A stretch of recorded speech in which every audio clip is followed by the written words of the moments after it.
नमस्कार दोस्तों, एक बार फिर आपका स्वागत है आप सभी का अपना प्यारा सा YouTube चैनल JCG के स्टूडियो पर। दोस्तों, मुझे उम्मीद है कि यह वीडियो आपको बहुत पसंद आएगी। दोस्तों, इस वीडियो के माध्यम से जानेंगे कि कैकेयी का त्याग। एक बार युद्ध में राजा दशरथ का मुकाबला बाली से हो गया। राजा दशरथ की तीनों रानियों में से कैकेयी अस्त्र शस्त्र और रथ चालन में पारंगत थी, इसलिए कई बार युद्ध में वह दशरथ जी के साथ होती थी। जब बाली और राजा दशरथ की भिड़ंत हुई उस समय भी संयोगवश कैकेयी साथ ही थी। बाली को तो वरदान था कि जिस पर उसकी दृष्टि पड़ जाए उसका आधा बल उसे प्राप्त हो जाता था। स्वाभाविक है कि दशरथ परास्त हो गए। बाली ने दशरथ के सामने शर्त रखी कि पराजय के मूल स्वरूप या तो अपनी रानी कैकेयी छोड़ जाओ या फिर रघुकुल की शान अपना मुकुट छोड़ जाओ।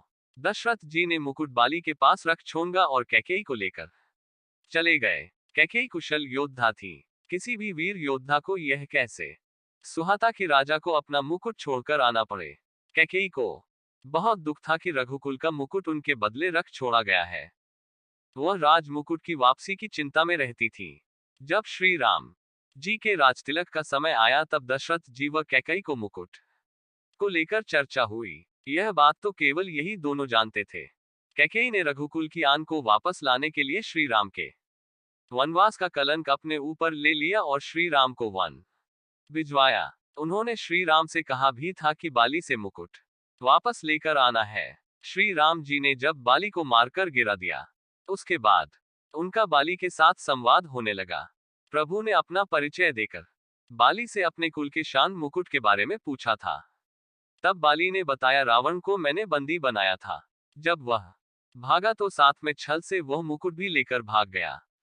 प्रभु मेरे पुत्र को सेवा में ले ले, वह अपने प्राणों की बाजी लगाकर आपका मुकुट लेकर आएगा। जब अंगद श्री राम जी के दूत बनकर रावण की सभा में गए, वहां उन्होंने सभा में अपने पैर जमा दिए और उपस्थित वीरों को अपना पैर हिलाकर दिखाने की चुनौती दे दी। अंगद की चुनौती के बाद एक एक करके सभी वीरों ने प्रयास किए, परंतु असफल रहे। अंत में रावण अंगद के पैर दिगाने के लिए आया।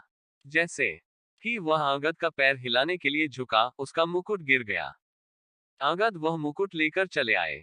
ऐसा प्रताप था रघुकुल के राज मुकुट का। राजा दशरथ ने गंवाया तो उन्हें पीड़ा झेलनी पड़ी, प्राण भी गए। बाली के पास से रावण लेकर भागा तो उसके भी प्राण गए। रावण से अंगद वापस लेकर आए तो रावण को भी काल का मुंह देखना पड़गा, परंतु कैकेयी जी के कारण रघुकुल की आन बची। यदि कैकेयी श्री राम को वनवास न भेजती तो रघुकुल का सौभाग्य वापस न लौटता। कैकेयी ने कुल के हित में कितना बड़ा कार्य किया और सारे अपयश तथा अपमान को झेला। इसलिए श्री राम माता कैकेयी को सर्वाधिक प्रेम करते थे। तीज त्योहार का समय था। कौशल्या के पिता कौशल राजा जब कौशल्या को लिवाने गए तब कौशल्या महारानी बीमार थी, इसलिए कैकेयी ने कहा था कि कौशल्या दीदी नहीं जा सकती तो क्या हुआ, हम भी तो राजा कौशल के बेटी के समान हैं, इसलिए दीदी के स्थान पर हम बेटी बनकर जाएंगे। पिता राजा कौशल को खाली हाथ नहीं जाने देंगे। इस बात को सुनकर राजा कौशल और राजा दशरथ अति प्रसन्न होकर कैकेयी को कौशल्या के मायके भेजे।